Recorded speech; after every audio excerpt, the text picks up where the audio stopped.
다음 8번을 그려보겠습니다. 이것도 제가 그리기 전에 여러분이 딱 생각해서 한번 그려보시고 그 다음에 제가 그린 거랑 한번 비교를 해보세요. 그냥 제가 그린 걸 먼저 보면은 여러분이 실력이 들질 않아요. 보면은 그렇지 하고 이해가 되는데 직접 그려보라 그러면 방향이 헷갈립니다. 그러니까 먼저 그려보신 다음에 내가 그린 걸 보면 내가 생각했던 게 맞았구나, 아니면 잘못됐구나, 이런 거를 체크를 하고 넘어가셔야 돼요. 우리 지금 그림 그리는 거 이런 거 있잖아요. 중간고사 시험 문제 이런 걸로 나갑니다. 바로 그냥 ERD 그리세요가 중간고사 시험입니다. 뭐 이렇게 테이블 기껏해 4개 3개 그런 거밖에 없어요. 복잡하게 안 내요. 그래도 방향을 대부분 잘 모르십니다. 이게 헷갈려요. 8번 보죠. 다음 ERD에 카디널리티와 참여주를 표시하시오. 해외 근무지 엔티티는 어떤 사원이 해외 근무를 할 경우 어느 국가 어느 지역에 근무한지를 관리하기 위한 엔티티이다. 사원 엔티티랑 해외 근무지 엔티티가 있죠. 그려보겠습니다. 테이블 일단 2개를 그리는 거죠. 이렇게. 그리고 하나는 여기는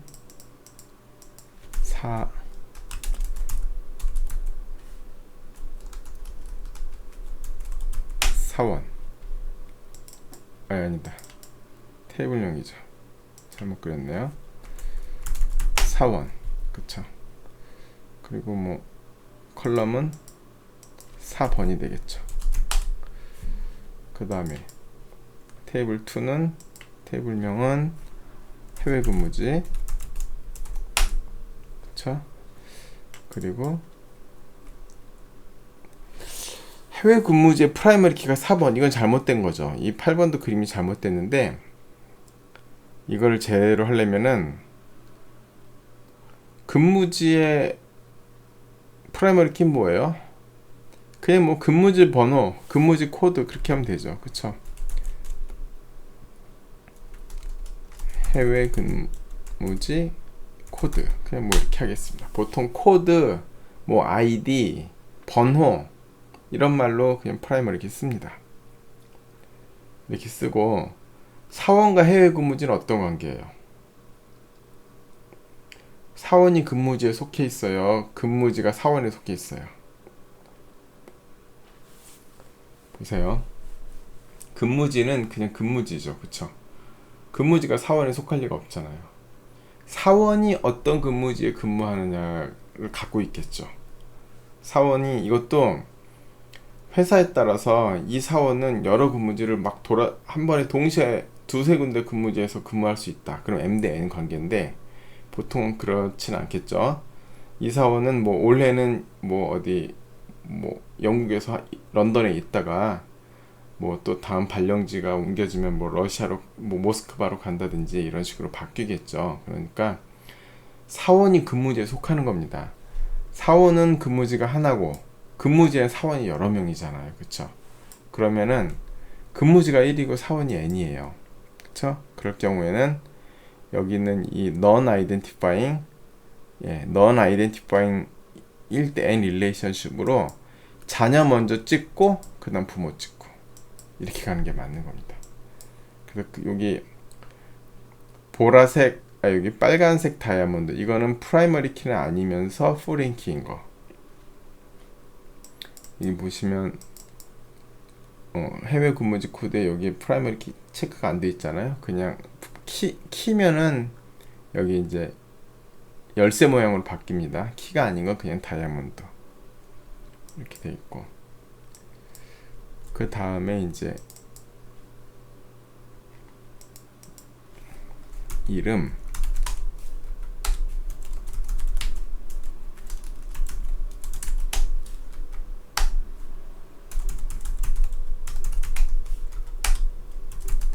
이렇게 되어 있고요. 해외 근무지는 뭐 국가명, 근무처 이렇게 되어 있겠죠. 뭐 영국 뭐 런던 사무소, 뭐 러시아 모스크바 사무소 뭐 그런 식으로 되어 있을 겁니다. 이렇게 그리는 게 맞아요. 그 8번을 보고 이 그림 잘못됐는데 지금 8번 아직 관계는 안 나타나 있고 해외 근무지에 지금 책에는 해외 근무지 프라이머리 키가 4번으로 돼 있잖아요. 이렇게 벌써 근무지 코드를 프라이머리 키가 잘못되면 다 망하는 거예요. 그러니까 8번 그림을 딱 보고 이거는 해외 근무지 프라이머리 키가 잘못됐네. 그러면 프라이머리 키 해외 근무지 코드로 짜야지 하고 짠 다음에 이건 관계가 사원이 근무지가 1이고 사원이 n이구나. 1대 n으로 이렇게 그려야지. 이렇게 바로 할 수 있으면 여러분 그냥 ERD는 끝난 거예요. 그냥 중간고사는 다 100점 받을 수 있습니다. 이것만 이해할 수 있으면. 그리고 보통 그림이 이제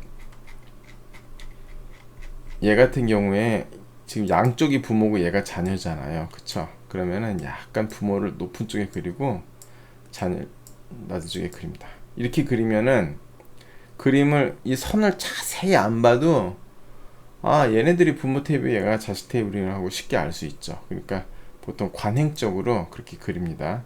이게 뭐 그렇게 꼭 이렇게 그리면 틀렸다 그건 아닙니다. 그건 아닌데 우리가 눈에 보기 좋게 이런 식으로 그리자 하고 그냥 우리끼리 정하는 겁니다. 프로젝트 할 때 프로젝트 이렇게 정하는 게 좋습니다. 이것도 그림이 이렇게 그리면은 사원이랑 근무지랑 어떤 게 부모지 하고 이 선을 자세히 봐야 되잖아요. 그러니까 이것도 보통 그림을 이렇게 그리는 게 좋습니다. 이렇게 해서 부모를 왼쪽에 놓고 자녀를 오른쪽에 놓고 아니면 부모를 위쪽에 놓고 자녀를 뭐 아래쪽에 놓고 이런 식으로요. 이런 식으로 그리면은 보통 더 알아보기가 좋습니다. 또 영역을 이렇게 표시를 해서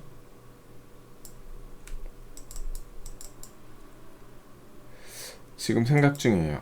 이 그림을 과제로 제출하라고 할까 말까 하고 생각 중인데 이 강의가 끝난 다음에 결정하겠습니다. 그리고 이게 연습 문제 3.8 그쵸? 이렇게 이런 식으로 그려가면 됩니다. 근데 이제 제가 그림을 보통은 이렇게 크게는 안 그리는데 그쵸? 크게는 안 그리는데 지금 종이가 좀 넘어갈지도 모르겠네요. 그쵸? 잘하면 9번 다음의 두 테이블과 저장된 튜플들을 보고 ERD를 작성하시오. 카디널티와 함께 참여도도 표시. 참여도가 카디널티입니다. 환자랑 질병은 어떤 관계일까요? 이 문제에는 각 환자는 하나의 질병만 있는 것으로 가정한다 이렇게 돼 있어요. 문제대로 한번 해보겠습니다. 그러면은 이 병원은요 환자가 질병 하나만 걸릴 수 있어요. 2개 걸리면 안 돼요. 그러면은 이 병원 시스템에 환자를 담을 수가 없습니다. 좀 이상한 병원이죠. 그래서 환자 그리고 얘는 질병. 근데 이게 꼭 이상하진 않습니다. 왜냐하면 실제 병원은 한 사람이 여러 병을 걸리잖아요.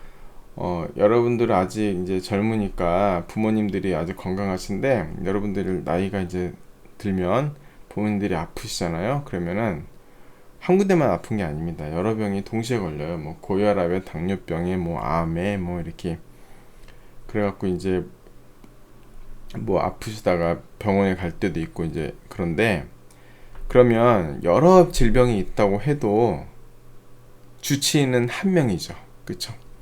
그 환자가 있는데 그 환자의 가장 중한 병을 주치의를 해서 그러니까 이분이 뭐 수술도 하고 뭐 약도 먹고 뭐 고혈압 당뇨병 다 있고 그래도 뭐 내과냐 외과냐 뭐 특정 과에 소속돼 있어요. 그쵸? 그리고 주치의는 한 명이고 다른 데 이상이 있으면은 다른 과에서 협진을 오게 되죠. 그러니까 어떻게 보면 환자가 질병은 여러 개 걸릴 수 있지만 그 환자가 속한 그 과 진료과는 하나예요. 그쵸? 그래서 이게 질병이라기보다 진료과로 하면 맞을 텐데 일단 질병으로 책에 나왔으니까 이대로 해볼게요. 그래서 이제 9번 문제예요. 지금 95페이지 9번 문제. 여기 보면은 환자 번호, 이게 프라이머리 키가 될 거고, 그다음 이름, 질병 코드는 지금 여기다 치면 안 됩니다. 제가 프라이머리 키는, 포린 키는 직접 치면 안 된다 그랬어요. 그림 그리면 선 연결하면 포린 키는 저절로 생깁니다. 그러니까 그리면 안 돼요. 망합니다. 나이 이렇게 만들어주고요. 질병에는 질병 코드, 질병명, 증상 이렇게 하고, 책이 뭐가 되냐면 각 환자는 하나의 질병만 있는 것으로 간주한다. 환자가 질병 하나만 있으면 질병이 환자에 속해요? 환자가 질병에 속해요? 질병에는 환자 이름이 바뀌질 않죠. 여러분 병원 가면은 뭐 질병 코드가 테이블에 있을 거 아니에요. 뭐 그러면 여기서 코로나다. 그럼 코로나라는 질병에 사람 이름이 바뀝니까? 그렇진 않죠. 어떤 환자가 가면은 환자의 병명에 코로나가 바뀌겠죠. 그렇죠? 그러니까 여기는 한 질병은 여러 환자가 걸릴 수 있고 환자는 한 질병만 걸리는 거예요. 이 현재 여기는 9번 문제는 환자는 하나의 질병만 있는 것으로 가정한다고 되어 있으니까, 그러면 질병이 부모고 환자가 자식이 되는 거예요. 그래서 자식에서 선을 1대(n으로 non identifying으로 이렇게 붙입니다. 이렇게 되는 겁니다. 이렇게 되는 거고, 여기 1번 이렇게 붙었는데 이거는 그냥 가셔갖고 그냥 이렇게 삭제해주면 됩니다. 이 가끔씩 생길 때 있거든요. 신경 안 쓰셔도 돼요. 이렇게. 이게 맞는 그림입니다. 이렇게 그리시는 거예요. 그런데 이제 이거는 환자가 질병 하나만 걸릴 때 이렇게 하는 거고, 실생활에서 맞게 하려면 이렇게 하면 안 되죠. 한 환자가 질병 여러 개 걸릴 수 있고 그 질병도 여러 환자가 걸릴 수 있고, 그쵸? 그럼 환자랑 질병은 서로 소속 관계가 없는 거예요. 그럼 이걸 삭제하시고, 무슨 관계예요? 환자랑 질병은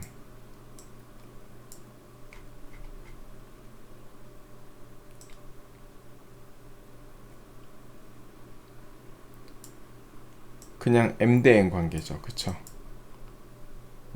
질병을 여러 환자가 걸리고 환자도 여러 질병에 걸리고, 그러면은 M/N으로 쭉 하시다 보면은 어딨냐, 이거 M/N Identifying Relationship.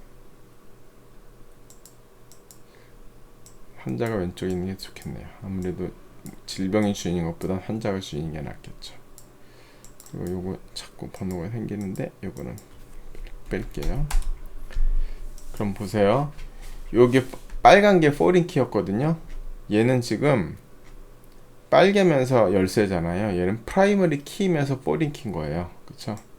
요거 이제 그림이 이렇게 그려집니다. 보통 M/N으로 연결하면 이렇게 그려져요. 프라이머리 키면서 포린 키. 그러면 이 테이블은 뭐예요? 어떤 환자가 어떤 질병에 걸렸는지를 매핑하는 테이블. 환자랑 질병은 서로 소속관계가 없어요. 그쵸?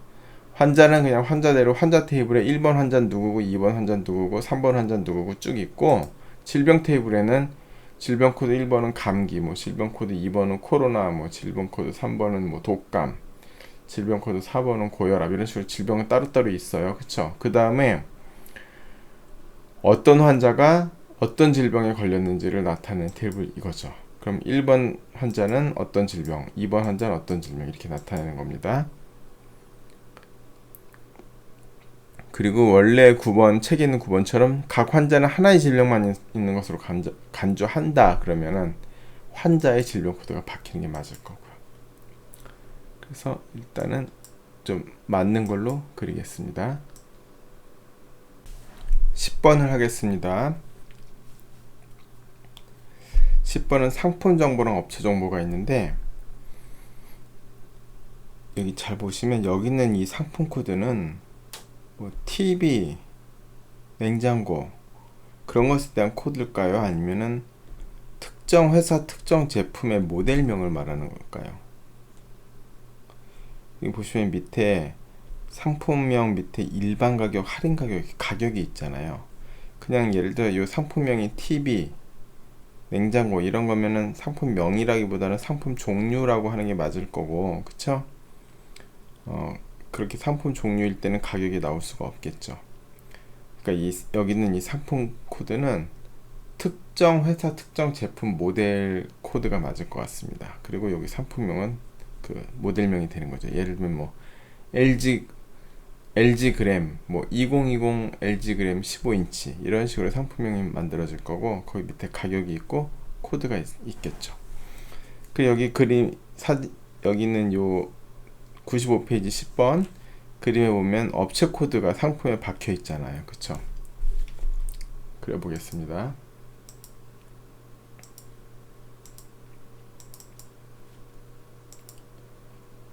테이블명이 상품 정보,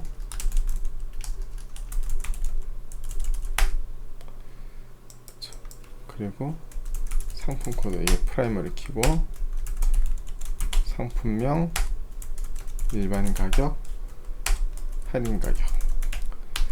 그리고 제조업체 코드는 여기다 치면 안 됩니다. 포린 키기 때문에 선 연결하면서 자동으로 만들어지게 그렇게 합니다. 그리고 여기는 업체 정보,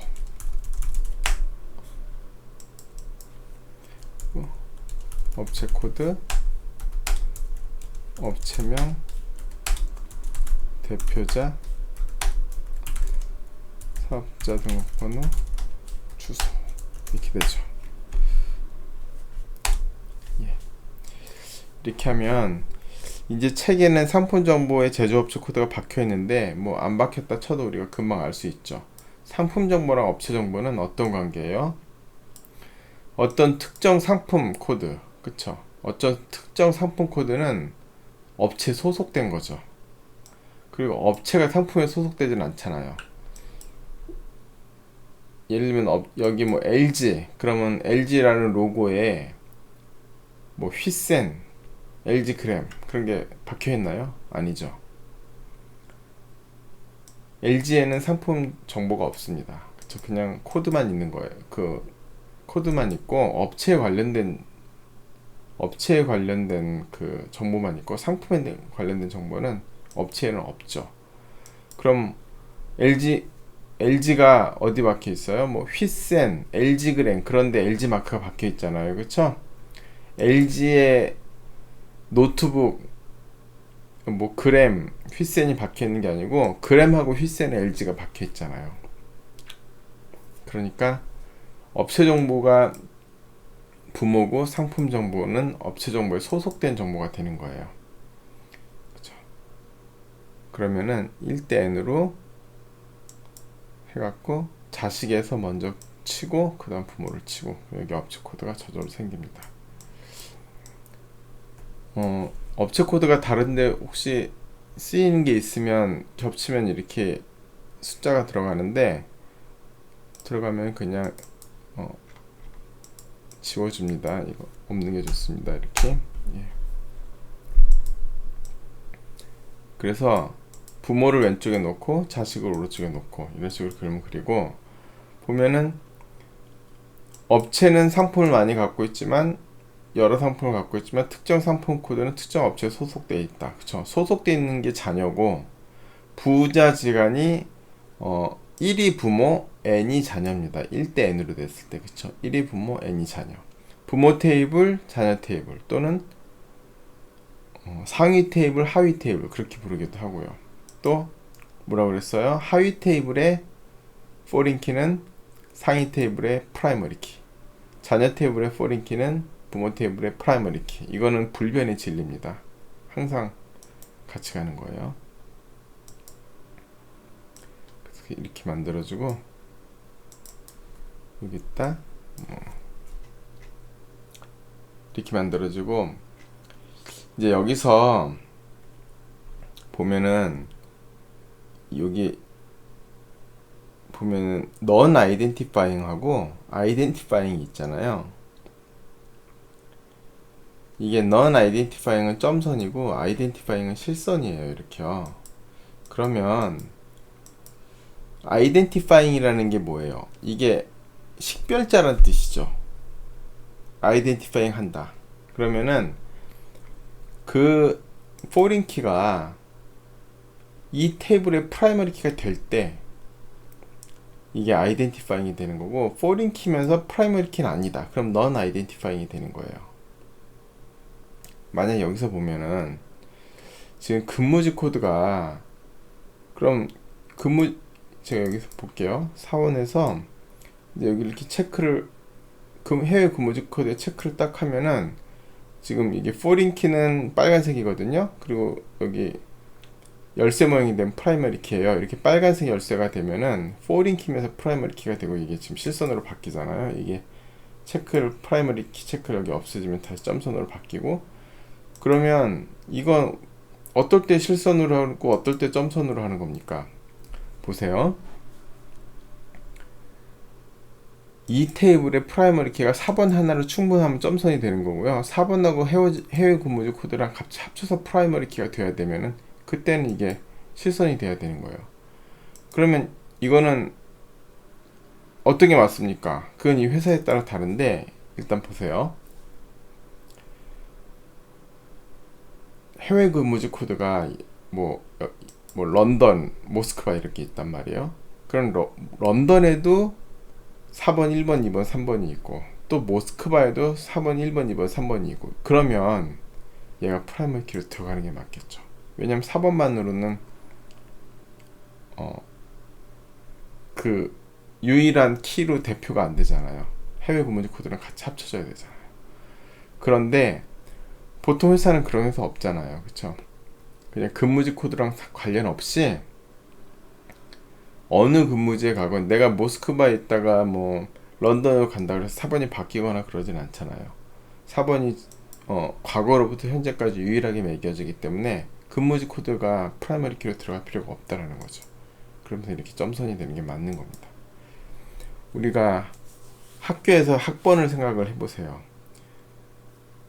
학번 앞에 041 붙잖아요. 학과 코드가요. 그쵸? 그리고 그 앞에 연도가 붙고, 그러니까 연도가 붙고 학과가 붙으니까 학번 자체가 매년 모든 학과에 걸쳐서 아무 학원도 겹치지가 않는다고요. 그러면은 4번 하나로, 학번 하나로 프라이머리 키가 그냥 된단 말이죠.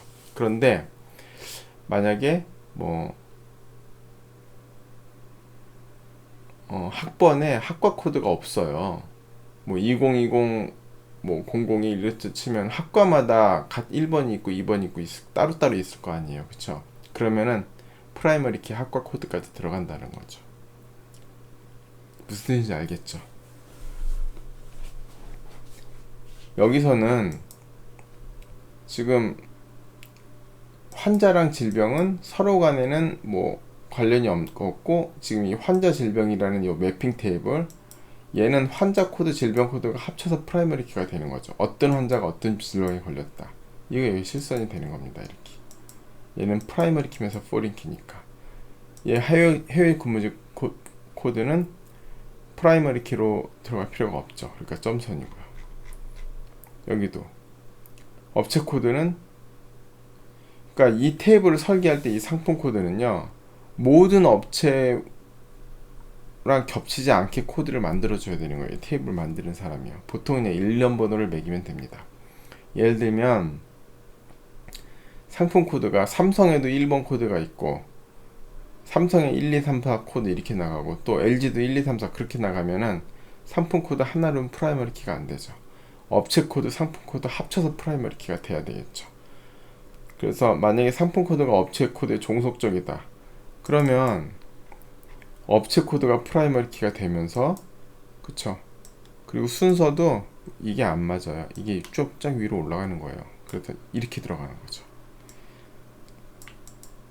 1번 업체 1번 상품, 1번 업체 2번 상품, 1번 업체 3번 상품, 또 2번 업체 1번 상품, 2번 업체 2번 상품, 2번 업체 3번 상품, 이렇게 가는 겁니다. 이해되시죠? 그런데 이게 업체 코드가 프라이머리 키가 아니다. 그러면 얘는 밑으로 내려와야 되겠죠? 뭐 맨 밑에 안 써도 됩니다. 그냥 이렇게 프라이머리 키 바로 밑에 쓰면 됩니다.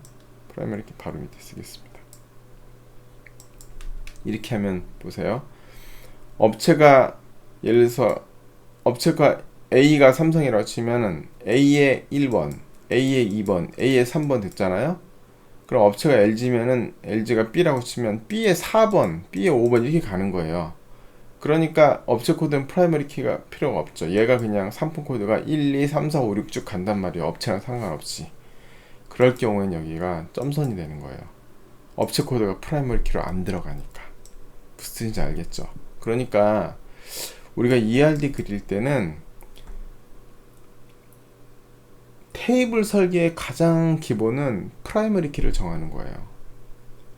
그 행의 대표 코드, 대표 컬럼, 그 로우의 대표 컬럼, 그거를 정하지 않으면 프라이머리 키를 잘못 정하면은 ERD는 거기서부터 다 망가집니다. 왜냐면은 자녀 테이블의 포린 키는 부모 테이블의 프라이머리 키잖아요. 그러니까 부모 테이블에 잘못 정한 프라이머리 키가 자녀 테이블로 또 옮겨가요. 그러니까 프라이머리 키는 서로 관계의 선을 연결하면은 막 옮겨 다닌단 말이에요. 그러니까 프라이머리 키를 잘못 적으면은 망하는 거죠. 여기는 이 업체 코드가 일로 내려왔잖아요. 그쵸?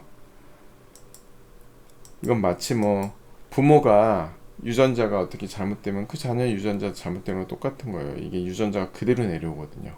부모 테이블의 프라이머리 키는 자녀 테이블의 포린 키. 그쵸?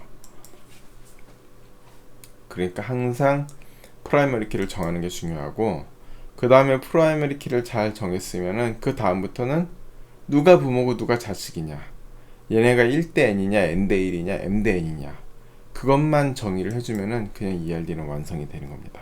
테이블이 100개가 되고 1000개가 돼도 복잡하지 않아요. 누가 부모고 누가 자식인가만 확실히 정하면 됩니다. 우리가 했던 연습 문제, 챕터 3의 연습 문제 3번, 6번, 7번 그리고 8번, 9번, 10번, 이거를 꼭 직접 다 그려보시고 이 챕터 3의 연습 문제 이것만 잘 하시면은 앞으로 한 학기가 수월해질 거고요. 이게 지금 여기서 헤매면은 앞으로 하는 거는 점점 더 어려워집니다. 그러니까 이 시간에 한 거를 반드시 숙지하고 넘어가 주십시오.